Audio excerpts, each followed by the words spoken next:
Era o verão de 1999 no interior de São Paulo, em uma área rural próxima a Santo André. Ao lado de alguns amigos aventureiros, vivenciamos uma das experiências mais aterrorizantes de nossas vidas. Tenho ciência de que muitos já tiveram encontros com esses seres, mas até agora eu nunca vi ou li algo semelhante ao nosso. É por isso que, juntamente com meu amigo Henrique, concordamos que eu escreveria a nossa história, com o objetivo de compartilhá-la com aqueles que, assim como nós, são aficionados por acampamentos e travessias nas matas e cerrados. Meu nome é Jair. Os eventos que vocês conhecerão a seguir, conforme mencionado no início, ocorreram em uma área pertencente a essas terras. Naquela época, meu pai trabalhava em uma pequena empresa de turismo. Desde a nossa tenra idade, ele costumava nos levar, junto com a minha mãe e irmãos, para conhecer os lugares mais bonitos que a profissão exigia que ele visitasse. Vale ressaltar que isso acontecia apenas quando havia assentos disponíveis, já que normalmente a van ia completa. Nossa rotina se estendeu até a adolescência. Sempre que havia lugar, cheios de alegria, nós nos aventurávamos para qualquer lugar. E como a empresa era de um amigo próximo do meu pai, nunca tivemos problemas.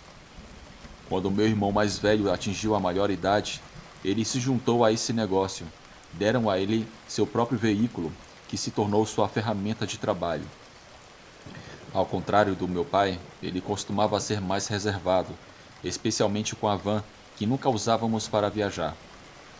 Uma noite, quando eu já tinha 17 anos, a ideia surgiu para meus amigos e para mim de pedir a ele que nos levasse a uma cidade turística, onde queríamos passar o fim de semana. Estávamos começando as férias e queríamos aproveitar desde o início, e nada melhor do que visitar aquele lugar planejado, pois não ficava muito longe. Ele só precisava nos levar e depois nos buscar depois de 2 dias. Oferecemos dinheiro, mas mesmo assim ele não quis aceitar. Enquanto tentávamos convencê-lo, meu pai ouvia atentamente a conversa. Um sorriso se formava em seu rosto, pois ele sabia que seria uma tarefa difícil fazer com que meu irmão mudasse de ideia e aceitasse o acordo. Parem de choramingar, rapazes. Ele tem coisas mais importantes do que levá-los de férias por aí. Não sejam chorões. Vejam, eu tenho que fazer uma viagem nesse fim de semana. Até agora, há 4 assentos livres. Se não forem ocupados nesses dias, eu os levo. Claro, terão que me pagar um pouco mais. Eu vou estar por aí. Eu os levo e os deixo. A partir daí, vocês não me verão até o outro dia. E nem pensem que eu vou levá-los para onde vocês dizem. Eu vou para uma cidade que está próximo da fronteira do estado. Tem muita área rural e, pelo que eu sei, são poucos os que usam as serras para acampar lá. Vocês aceitam ou não? Disse meu pai com sua maneira peculiar e brusca de falar. Meu amigo e eu nos olhamos. Os outros 2 rapazes estavam animados com o lugar escolhido. Mas meu pai estava certo. Meu irmão não ia mudar de ideia. Nenhum outro meio de transporte público concordaria em nos levar com todas as coisas que costumávamos carregar, incluindo nossos rifles. Já tínhamos tentado antes, ou eles recusavam imediatamente ou queriam nos cobrar o dobro. Além disso, não podíamos perder mais tempo. Quando meu pai dizia algo assim, eu tinha que dar uma resposta rápida, ou ele ficava ainda mais teimoso como meu irmão. Está bem, papai. Acho que sei qual a cidade do qual você está falando. Se não me engano, da última vez que nos levou lá, éramos crianças. Mas você está certo que dá para fazer trilhas por lá? Conhecemos quase todo o estado e nunca ouvimos dizer que aquele lugar seja recomendado para esse tipo de atividade. Eu respondi com dúvidas. Vocês vão continuar de chororô? Digam de uma vez, eu não gosto de rodeios, mas eu posso voltar atrás e não levá-los a lugar nenhum, ameaçou meu pai. Naquela noite combinamos com meu pai sobre a viagem. Como ele explicou, nos levaria junto com turistas até a cidade, e a partir daí, o resto ficaria por nossa conta. Mas sem perceber, estávamos assinando a nossa própria sentença. Acho que naquela manhã de sábado foi a mais esperada do ano. Às 6h30, já estávamos dentro da van com meu pai a caminho da empresa. Enquanto ele bocejava, nós repassávamos passo a passo o que tínhamos planejado realizar. Quando chegamos, o dono da van nos recebeu, como eu já tinha dito, era um amigo da família. Ele ficou conversando conosco, enquanto meu pai cuidava dos assuntos correspondentes. À medida que os minutos passavam, os turistas chegavam, a maioria de outros estados. Às 8 da manhã, voltamos a entrar no veículo para finalmente começar a viagem. Levaria algumas horas para chegar, mas a emoção reduzia o tempo. Chegar e ver aquele lugar novamente trouxe nostalgia. Apesar de a cidade ter mudado muito, o ar puro que se respirava ainda era o mesmo. Quando chegamos ao hotel, todos descemos. Foi o momento em que nos despedimos do meu pai. Ele nos deu um mapa com as coordenadas e instruções. Após abraçar todos, pediu que cuidássemos de nós. Especialmente se dirigiu ao meu amigo, Henrique, que naquela época tinha 21 anos e era o mais velho de todos. Com mochilas enormes em nossas costas, começamos a nos afastar da cidade para nos aventurarmos na mata. Um sol radiante aquecia as ruas de terra. Nada poderia dar errado. No caminho, os rapazes se perguntavam se eu conhecia o caminho. Eu explicava que já tinha estado naquela cidade antes, mas nunca tinha caminhado pelaquela área onde nós estávamos indo. Guiados pelo mapa, chegamos a uma trilha longa e estreita. Ao percorrê-la, vimos nas proximidades algumas casas precárias e alguns poucos animais pastando livremente. Avistamos um homem caminhando entre a vegetação, carregando nos ombros o que parecia ser um animal abatido. A alguém ocorreu a ideia de parar e perguntar se estávamos na direção correta, mas devido à maneira estranha como nos olhava, decidimos continuar sem falar com ele. A incômoda sensação de que não éramos bem-vindos era literalmente expressa pelos olhos dele. Embora aparentemente sorrisse, sua aparência despertava desconfiança. Depois de caminhar por 2 horas, chegamos ao local. O cansaço nos deixara exaustos, mas ao observar o espaço, sentimos que valeu muito a pena, e muito mais. Era exatamente como tínhamos imaginado, um espaço verde, esplendoroso, cercado por árvores e montanhas, conjugado com um pequeno fluxo de água cristalina que, com o azul do céu e as nuvens brancas se movendo lentamente sobre ele, faziam com que qualquer um contemplasse e ficasse maravilhado com tamanha beleza da paisagem. Retiramos as mochilas e corremos como crianças eufóricas de felicidade em direção ao riacho. Nos refrescamos à vontade, para depois começarmos a jogar água um no outro. De repente, um leve rosnado se destacou entre as risadas, acompanhada quase instantaneamente por um forte mau cheiro. Eu fui o primeiro a perceber isso. Quando eu vi aquilo, garanto que o arrepio que me invadiu tirou toda a alegria que tinha. Um enorme porco de couro marrom, com manchas escuras, passava do outro lado do riacho, mas foi ao ver quem o acompanhava foi que o medo se intensificou. Era o mesmo velho que tínhamos visto horas antes, nos olhando da mesma forma desdenhosa. Um silêncio absoluto ocorreu quando os dois se encontraram. Os outros também vieram. Além desse porco, surgiram mais outros de tamanho colossal. O homem continuou seu caminho sem tirar os olhos de nós, caminhando lentamente como se quisesse prolongar sua presença embaraçosa no local. Boa tarde, senhor. Desculpe se o incomodamos. Nos disseram que poderíamos acampar aqui. Esperamos não ter sido mal informados. Henrique arriscou a dizer. O camponês mudou completamente sua atitude ao ouvir isso. E agora, mostrando enorme simpatia, disse que não havia nenhum problema, que ninguém fazia isso na região, mas que não nos preocupássemos. Éramos livres para fazer o que quiséssemos. A troca de palavras durou apenas alguns segundos. Pouco a pouco, começamos a perder a desconfiança que tínhamos, pois ele falava de uma maneira humilde. Contou-nos que costumava levar seus animais por ali, que se precisássemos de algo, poderíamos encontrá-lo em uma cabana que ficava a cerca de 2 quilômetros da mata, enquanto apontava na direção com um gesto de cabeça. Depois disso, ele partiu com uma manada de porcos seguindo-o, e graças a Deus, levaram consigo aquele mau cheiro insuportável. Aos poucos ele foi sumindo de vista, e uma vez que ficamos sozinhos, novamente, os questionamentos começaram. O homem aparentava ter 60 anos de idade, mais ou menos. Não nos surpreendeu que ele caminhasse tanto quanto nós devido ao estado físico que ele tinha. Era magro, mas seus músculos estavam bem definidos.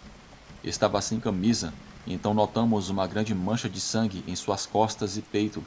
Lembramos que ele estava carregando um animal quando o vimos pela primeira vez. Então isso também não nos alertou.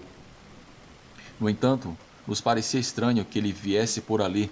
O lugar onde estávamos parecia ser o fim de qualquer trajeto. Além disso, a única trilha marcada era a que nós havíamos percorrido para chegar. Tudo ao redor era puro mato, mas não importava. Já estávamos lá e, portanto, nos ocupamos em aproveitar ao máximo a curta estadia. 2 de nós ficaram para montar as barracas enquanto Henrique e os outros foram tentar a sorte na caça. Passados cerca de 40 minutos, eles voltaram com um coelho, alegando que seria suficiente para o jantar. No entanto, tínhamos uma expressão de preocupação. Quando pedimos que nos contassem o que havia acontecido, revelaram que encontraram algo no mato. Encontraram várias pegadas de porcos em um local específico, assim como fezes. O estranho é que essas não eram dos animais, pareciam ser humanas. E não havia pegadas de pessoas por perto. Ninguém quis dar mais importância ao assunto, porque já estávamos começando a nos preocupar. Era a primeira vez que estávamos em um lugar desconhecido e muito distante das pessoas. Basicamente estávamos à mercê do que poderia acontecer em um lugar assim. A noite caiu. Risos, histórias, cantos e alguns goles fizeram com que o dia terminasse de uma maneira espetacular. Perto da meia-noite, paramos nas barracas para dormir. Entramos nas barracas para dormir. O que seria a parte aterrorizante desse relato nos aconteceu. Tudo aconteceu muito rápido. Acordamos. A atrocidade se desenrolou. O grito desesperado de um dos rapazes interrompeu o tranquilo descanso e sono que tínhamos. Ele foi acompanhado pelo grito de Henrique, com quem compartilhava sua barraca. Quando saímos, vimos ele correndo em direção ao mato. Na frente dele, conseguimos ver tenuamente um enorme cão, arrastando nosso amigo na direção mencionada. Levava-o com os dentes do focinho cravados no ombro. O rastro de líquido vermelho que deixava evidenciava a brutalidade da ferida. Nós 3 o seguimos e, embora possa parecer impossível, a velocidade com que o animal se movia era extremamente superior à nossa. Graças ao grito dele, conseguimos nos orientar para segui-lo, pois, apesar da lua ajudar um pouco, a quantidade de vegetação dificultava a nossa visão. De repente, deixamos de ouvi-lo, mas segundos depois, um grito de dor soou tão forte que nos perfurou a alma. Quando chegamos ao local, vimos ele caído no chão. Ele estava desmaiado. Horrorizados, observávamos como uma besta selvagem estava comendo seus pés. Diante da imagem aterroradora, ficamos imóveis, absortos em um medo exuberante. Do nada, um a um, os outros porcos começaram a aparecer. Henrique reagiu pegando um pedaço de pau no chão e investiu contra um animal que estava devorando nosso amigo. Até que uma voz, já familiar para nós, ecoou das sombras das árvores próximas. Era a do velho, mas não foi a ele que vimos sair. Cada uma das minhas entranhas estremeceu de terror, ainda maior, por não poder acreditar no que os meus olhos estavam vendo. Era como um cachorro misturado com um porco. As patas traseiras eram quebradas. Seus olhos eram idênticos a de um humano, exceto que tinha uma cor vermelha que brilhava na escuridão. Ele tinha um focinho de porco. Era uma coisa muito estranha. Ele voltou a falar, dissipando assim as dúvidas de que se tratava do velho. Aqui vocês já não são mais bem-vindos. Só nós caçamos aqui. Sumam se não quiserem terminar como seu amigo. Ao dizer isso, entendemos que nossas vidas estavam por um fio. Dependíamos da vontade deles para sobreviver. Digo isso porque os outros porcos assumiram a mesma postura do velho. Todos ficaram de pé em suas patas traseiras e começaram a nos insultar. Até mesmo o porco que estava se alimentando de nosso amigo. O velho usou novamente o gesto de mover a cabeça para indicar que deveríamos sair. Obedecemos imediatamente com o ferido carregado por Henrique. Escapamos daquelas bestas o mais rápido que pudemos. Essa corrida é a que ninguém na vida deseja fazer. É aquela em que a própria vida está em jogo. O instinto de sobrevivência realmente nos dá a capacidade de fazer ou suportar coisas inimagináveis. Então corremos sem nos importar com o dano que estávamos causando ao atravessar sob os galhos secos e cheios de espinhos. Perdi um dos meus sapatos. Quando chegamos ao acampamento, a sola do meu pé estava destruída. No entanto, ainda não estávamos salvos. Alguém nos esperava no acampamento. Naquele lugar, as 2 barracas estavam completamente destruídas e nossas coisas espalhadas por todos os lados. Perto das brasas que restaram da fogueira que tínhamos acendido, estava assentado aquele ser. Era o incomum porco que vimos com o velho naquela noite, o de couro marrom e manchas escuras. Entre suas mãos semi-humanas, ele segurava os restos do coelho que tinha sobrado do jantar. Quando nos viu chegar, nem se incomodou nem disse nada. Simplesmente nos observou com os olhos funestos enquanto soltava uma risada diabólica. Trememos de medo ao nos aproximar para pegar as nossas coisas mais importantes e sair dali. Me veio à mente os rifles que Henrique tinha trazido, mas quando os procurei com o olhar, não os encontrei.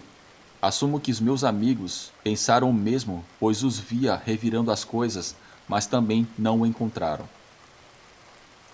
Vocês acham que se seus rifles ainda estivessem aqui, eu continuaria comendo aqui tranquilamente? Isso e tudo o que nos servirem agora pertencerão a nós. Sumam daqui, se não quiserem que seu amigo morra. Nos disse quando finalmente falou, demonstrando assim que era uma besta como os outros. Depois de nos afastarmos de um bom trecho daquele último monstro, finalmente paramos. Usamos os itens do kit de primeiros socorros para cuidar dos ferimentos do nosso amigo, que naquela altura Henrique já havia conseguido parar a hemorragia. Também temíamos que as baterias das lanternas não fossem suficientes até chegarmos à cidade. Trememos de horror só de imaginar que essas bestas mudassem de ideia e começassem a nos seguir. Sabe-se lá o que era aquilo, mas tenho certeza que aquilo não eram porcos, e aquele velho só poderia ser um lobisomem ou algo muito estranho. Porém, ele tinha um focinho de porco. Realmente ouvíamos falar sobre a existência desses seres, mas nunca tínhamos visto um, muito menos imaginávamos que um dia teríamos que ver um bicho desses. O agonizante por momentos recuperava a vida, embora eu ache que para ele seria melhor que ele estivesse inconsciente até chegarmos à cidade. Eu não queria nem pensar em como ele reagiria ao descobrir que uma dessas bestas se alimentou de seus pés. Quando finalmente chegamos à cidade, o deixamos nas mãos dos médicos. Liguei para o meu pai e, com uma voz trêmula, ele respondeu que estava vindo para nos buscar. Chegou com mais 3 amigos, incluindo o chefe da empresa. Eles portavam rifles, queriam sair em busca desses bruxos para pôr fim às suas vidas. Os médicos do pequeno hospital aconselharam que não o fizessem, pois esses bruxos poderiam acabar com todos nós facilmente.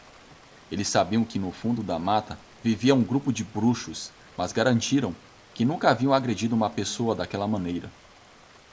Nós nos aventuramos na área sem consultar ninguém da cidade. Se tivéssemos feito isso, teriam nos alertado sobre a má ideia de caçar lá, já que essas criaturas obscuras são muito territoriais. Dessa forma, talvez as coisas tivessem resultado muito diferentes. Mas o estrago estava feito, e a sede de vingança voltou conosco para a cidade. Nosso amigo acabou perdendo totalmente suas extremidades. As bactérias e outras coisas que esse lobisomem transmitiu a ele, através de sua saliva, causaram necrose. Portanto, eles tiveram que amputar ambas as pernas. A mesma condição começou a afetar a mordida no ombro. Meses depois de tudo isso, ele caiu em depressão. Ao mesmo tempo, jurava que essa criatura humanoide o atormentava em sua mente. Isso foi o que finalmente levou a um fim trágico, mas que vocês já devem saber o que foi. O terceiro amigo preferiu cortar toda a comunicação conosco, perdido em uma nuvem de irrealidades que apenas as dependências podem oferecer. Apenas Henrique e eu mantemos nossa amizade ainda. Tentamos todos os dias de nossas vidas reprimir os desejos de vingança, assim como o terror de viver algo semelhante novamente. Decidimos compartilhar essa história para que sejam muito cautelosos. Nunca devem se aventurar em lugares desconhecidos. Nunca se sabe o que se pode encontrar lá, e se o fizerem, desconfiem de tudo, mesmo que diante de seus olhos se apresente um simples rebanho inocente.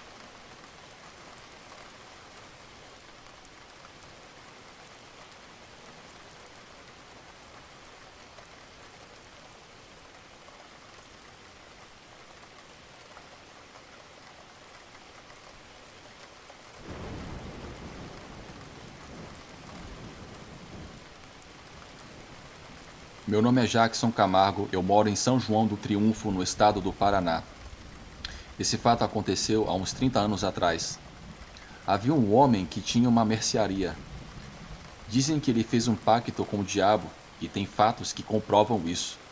Certa vez ele falou para um dos seus funcionários para dormir no galpão porque no outro dia ele teria que descarregar uma carga de erva mate. O funcionário pensou consigo de que não haveria carga de erva mate, pois o galpão estava totalmente vazio.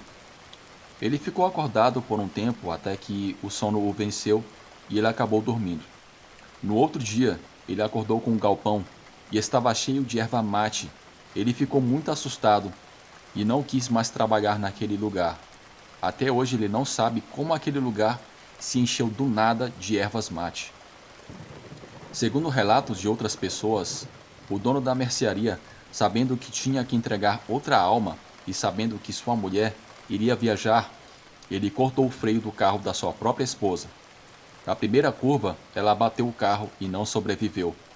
Aqui no lugar, ele é conhecido como Boca Rica, porque seus dentes são todos de ouro. Esse é o meu breve relato. Obrigado.